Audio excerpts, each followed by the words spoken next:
So nearly 30% of women in this recent cross-sectional study out of Saudi Arabia had undergone a highly specialized cosmetic procedure. Which is just a massive demographic. Right, a massive demographic of patients seeking out these treatments that, well, major medical boards like the American College of Gynecology say have absolutely no medical indication. None.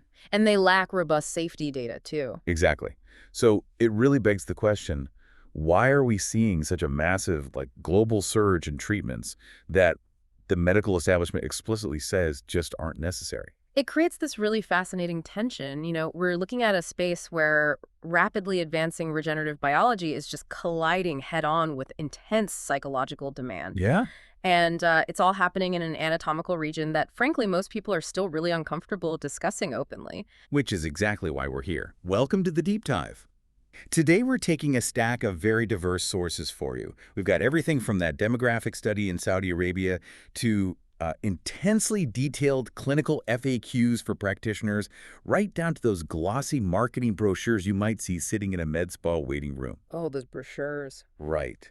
And our mission today for this deep dive is to basically bypass all those superficial marketing headlines and get straight to the biological reality of regenerative cosmetic gynecology. We have to unpack the hard science, right? Yeah, the science behind things like PRP, stem cell exosomes, and structural fillers. Because we really need to separate that approachable spa-like language you see from the intense biological and, well, anatomical reality of what actually happens when you inject these substances. Into highly innervated vascular tissue. Exactly. We're constantly navigating this delicate balance between patient empowerment, their perceived medical necessity, and clinical safety. So before we get into the actual syringes and the, stem cell biology, we really need to understand the who and the why. The psychology of it. Right. Because looking at these sources for you, the disconnect between what patients are actively seeking out and what official medical guidelines endorse is just staggering. Let's look closer at that cross-sectional study from Saudi Arabia. Yeah, that was fascinating. So out of 325 female respondents, almost 28% had undergone a cosmetic gynecological procedure. And the majority of these women were in the 31 to 40 age bracket. And the motivations they cited are just incredibly revealing. Everything. Well, when researchers asked why they sought these treatments, the answers were overwhelmingly focused on aesthetics and psychology. Not physical pain. No, not really. Nearly 33% cited wanting to improve their physical appearance, and almost 36% said they did it specifically to increase their self-confidence. Oh, wow. Which means the vast majority are undergoing these procedures for how they look and feel about themselves psychologically, not because they're treating a physical disease or, chronic pain. The sources show that only around 19% were seeking sexual performance improvement, and just under 12% were looking for relief from actual physical discomfort. Which is wild when you compare that patient drive with the official stance of the American College of Gynecology. Because ACOG takes a remarkably hard line here, don't they? They really do. They explicitly do not recommend these procedures when they lack a strict medical indication. I mean, they are specifically warning against things like revirgination, G-spot amplification, or designer vaginoplasty. And their reasoning is basically based on the data, right? Or, well, the lack of it. Precisely. From ACOG's perspective, altering genitalia purely for aesthetics isn't recommended because there's a lack of robust, long-term safety data. And frankly, no underlying medical disease is actually being treated. Right, you're not curing a pathology. But I struggle to square ACOG's strict warning against these procedures with the fact that doctors are actively offering them in clinics all over the world. Yeah. I mean, is the medical establishment just lagging behind the regenerative science, or are these clinics operating recklessly ahead of the data? It's kind of a perfect storm, honestly. You have psychology, marketing, and the very real physical changes women experience all converging. Social media has to play a part, right? Oh, a profound role. It's increasing awareness, but also often driving insecurity about genital appearance. We're seeing marketing algorithms directly targeting women who are simply looking for ways to reverse the natural changes caused by childbirth or just the normal biological aging process. Yeah, the desire to turn back the clock is powerful, especially when there's an entire industry telling you it's just a quick, non-invasive fix. And that's why the study concludes with such a critical point about clinical responsibility. There's an immense need for proper counseling before any procedure. Like managing expectations. Exactly. Patients must be reminded that altering genitalia does not mean the original state was abnormal. I mean, the variation in normal, healthy human anatomy is massive. Setting realistic expectations is a medical necessity. So assuming a patient goes through with it after the counseling, what are the actual options? Because historically, altering this anatomy meant undergoing surgery, Right, the traditional route. like a labiaplasty, using a scalpel to physically remove tissue. But our sources for you are very clear on the risks associated with going under the knife. Fear significant, Yeah, surgical procedures carry the risk of severe scarring, wound dehiscence, which is when the incision literally splits open. ugh, yeah, or dyspareunia, Right, and dyspareunia is painful intercourse. Post-surgical dyspareunia can last for months. It can even become permanent if nerve damage occurs. which is terrifying. It is. And because of those severe surgical risks, the industry has aggressively shifted toward non-surgical regenerative options. The market is basically moving away from the scalpel and toward the syringe. Which brings us to the liquid treatments. A lot of people might be familiar with PRP or platelet-rich plasma. It's Yeah. often marketed under trademark names like the O-Shot. Right, a very popular brand name. And the concept of drawing your own blood to regenerate tissue, I mean, it sounds like science fiction, but the process is actually pretty straightforward. It's very simple in practice. The clinician draws about 10 to 20 milliliters of the patient's own blood, spins it in a centrifuge for like 5 to 10 minutes, and isolates the platelets from the red blood cells. And you're left with about 3 to 5 milliliters of PRP, which is this incredibly potent concentration of your body's own growth factors. So what do they do with that? The clinician then injects this concentrated plasma into specific targets, like the clitoral hood, the glands, the anterior vaginal wall. The biological goal here is that those concentrated growth factors will trigger neoangiogenesis. Neoangiogenesis being the formation of entirely new blood vessels, Yeah. right? Bringing more blood flow and sensitivity to the area. Ex- And that makes sense as a biological recycling process. But the sources also highlight a massive leap beyond PRP, ADMSC exosomes. Adipose-derived mesenchymal stem cell exosomes. Right. These represent the absolute cutting edge of regenerative medicine because unlike PRP, which uses your own platelets, or, traditional stem cell therapy, which uses whole cells. Exos aren't cells at all, are they? No, they're not. They are nanoscale vesicles, No. incredibly tiny packages that have been extracted from human stem cells. Okay, I was trying to wrap my head around the fundamental difference between how PRP works and how exosomes work. Yeah. Tell me if this analogy tracks. Let's hear it. Getting a PRP treatment is kind of like dropping off a massive pile of raw building materials. Yeah. Lumber, bricks, nails at a construction site. And you're just sort of hoping the local workers use them to build something functional. Okay, yeah. But exosomes are entirely different. Exosomes are like sending in the master blueprints, along with a team of foremen who bypass the materials completely and directly instruct the local cells exactly how to rebuild the neighborhood themselves. Oh, that captures the mechanism perfectly. Really? Yeah. The way those foremen communicate is through a process called cell-free paracrine signaling. And because they're cell-free, there's no risk of your body rejecting a foreign cell. Oh, that's huge. It is. These nanoscale exosomes are packed with lipids, messenger RNA, cytokines, and proteins. When they're injected, they actually fuse with the target cell's membrane and dump those genetic instructions directly inside. So they're literally hijacking the local cellular machinery. They are. They transfer specific proangiogenic factors like VEGF. CEGF. Yeah, vascular endothelial growth factor. It's a signal protein that commands the local endothelial cells to start branching out and building new blood vessel networks. Wow. And at the same time, the messenger RNA in the exosome stimulates the local fibroblasts. Those are the cells responsible for structural framework. It tells them to start synthesizing brand new collagen. So they're actively instructing the body to remodel the extracellular matrix, the ECM, without transferring any donor DNA. It's a highly biocompatible tissue repair system that forces quiescent or sleeping local cells to basically wake up and start working again. And the regenerative potential there is staggering, which is exactly why the marketing language around these treatments is so incredibly optimistic. But, and this is a big but, here is where the glossy med spa brochures crash into the intense reality of the clinical FAQs. Yes. Because the marketing uses words like rejuvenation. It makes it sound like you're popping in for a quick lunchtime facial. But when you read the instructions written for the actual practitioners, I mean, the landscape they're navigating is hazardous. Very hazardous. You aren't just injecting fluid into an inert piece of foam. No, the clinical reality requires a profound understanding of pelvic anatomy. The margin for error is literally measured in millimeters. The sources go into intense detail about this, how clinicians have to drastically adapt their needle trajectory depending on the specific condition they're treating. For example, comparing how a clinician approaches focal clitoral phimosis versus how they approach generalized introital atrophy with exosomes, the physical mechanics of the injection completely change. Let's break down why that adaptation is so critical. So, focal clitoral phimosis occurs when scarring or adhesions physically trap the clitoris under the hood. Okay. The clinician is dealing with an exceptionally tiny, highly innervated, and vascular area. The goal is to use exosomes to break down that specific scar tissue, but the physical constraint of the anatomy dictates the technique. Because if you inject too much fluid into such a confined space, you create a massive problem. You cause ischemic pressure changes. Right. If the volume of the fluid is too high, the pressure inside that tiny anatomical pocket literally compresses the local blood vessels, choking off the blood supply to the tissue. So they have to be incredibly careful with the dose. Exactly. So for phimosis, the trajectory is hyper-targeted.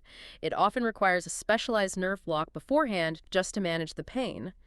And the clinician must microdose tiny fractions of a milliliter of exosomes directly at the site of the adhesion. Wow. So compare that microdosing approach to a patient presenting with generalized introital atrophy. A completely different scenario. Right. This is a condition where the entire vaginal opening has severely thinned out, lost elasticity, and become fragile, usually due to the drop in estrogen during menopause. The clinician is no longer dealing with a tiny trapped focal point, right? They're treating a broad surface area. The approach flips entirely. With generalized atrophy, the clinician must calculate highly specific injection angles across a wide area. Angles. Yes, the clinical guidelines deeply debate the merits of using a 15-degree angle versus a 45-degree angle relative to the mucosal surface. Wait, why does the tilt of the needle matter so much? Because it dictates the depth of the deposit, the exosomes must be delivered precisely within the lamina propria. The lamina propria. Yeah. It's a very specific, thin layer of connective tissue situated just beneath the surface epithelium. It's rich in blood vessels and fibroblasts, the exact cells the exosomes need to fuse with to trigger that collagen production. Okay, so if the angle is too shallow, say almost flat against the skin, The exosomes just sit in the superficial layers. You get a temporary bump, and the body just clears the fluid away without any regenerative effect. but if the angle is too steep, like if you plunge in at 45 degrees when the patient's mucosa is severely thinned out from atrophy, you punch right through the lamina propria. And you inject into the deeper tissues. Yeah, and on the anterior wall, going too deep means you risk hitting the periurethral plexus, right? Which is a dense, highly vascular network of veins surrounding the urethra. And the clinical warnings about getting that trajectory wrong are terrifying. You really are. The sources explicitly note that if a clinician injects at the 12 o'clock position and goes too deep, there is a severe risk of urethral perforation. Which is exactly what it sounds like. You can literally poke a hole into the urinary tract.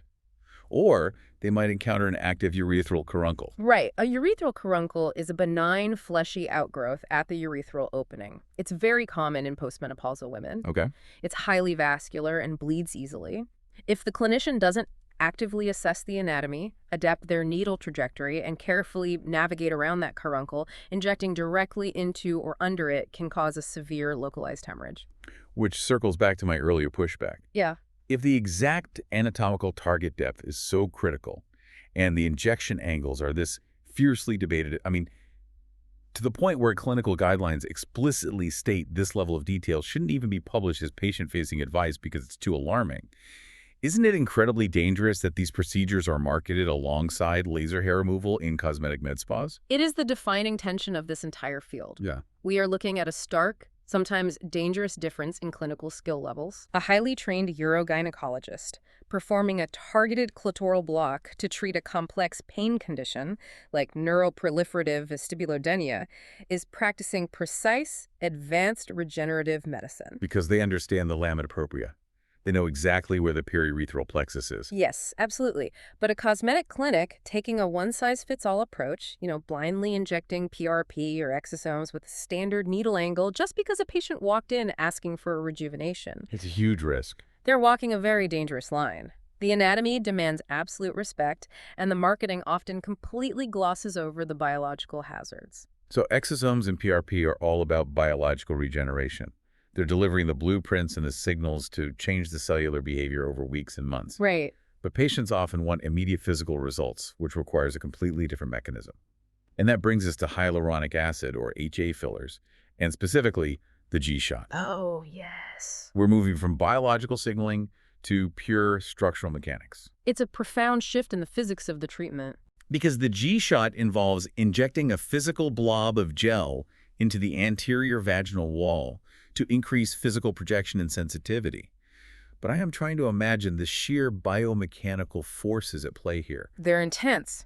How does a blob of gel hold up under the physical stresses of sexual intercourse?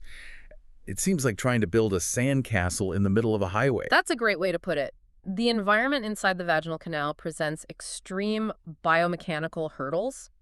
The clinician isn't just injecting filler under the skin of the cheek, Right. They are targeting a very specific anatomical layer called Halban's fascia. The structural integrity of the gel must be engineered to withstand an incredibly hostile environment. Let's look at the forces this gel is subjected to. First, you have intense mechanical shear stress. We're talking about the sheer physical friction of coitus. Yeah. On top of that, there's repetitive heavy compression from pelvic floor muscle contractions during orgasm or even just daily physical activity. And the internal environment is also resting at roughly 37 degrees Celsius. Right. Body temperature. And friction creates additional heat. Furthermore, or I should say, and also the vaginal canal is packed with native hyaluronidase enzymes. Hyaluronidase. Right. These are naturally occurring enzymes in the body whose entire biological job is to hunt down hyaluronic acid and break it apart. So you have this highly active, high-friction, high-heat zone filled with enzymes actively trying to dissolve the filler.